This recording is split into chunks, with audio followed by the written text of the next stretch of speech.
I always wanted to get into watercolors. And when I painted with acrylics, I was painting them very wet. And because acrylic basically has a lot of qualities of watercolor, except it's permanent.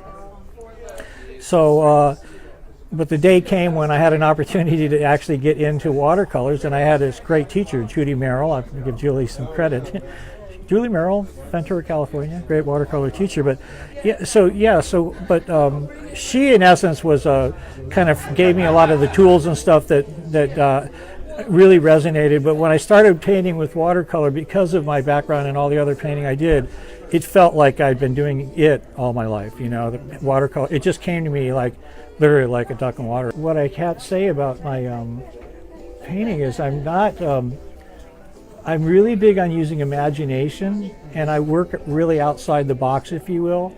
So if she would be teaching a class on how to paint, you know, still lifes and flowers, and I was working in a whole different realm, you know.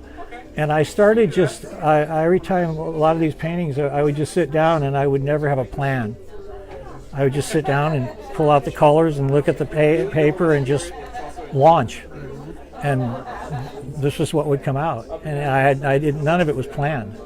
So they would be inspired by things that I would have seen.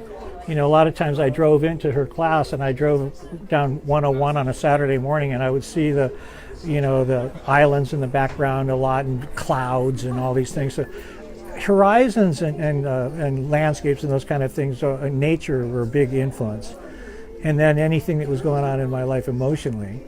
And so I would just go with the colors, and I found a way to just get vibrant colors. That would be something that I just came out, which happened. And so that it just kind of, you know, the paintings kind of paint themselves.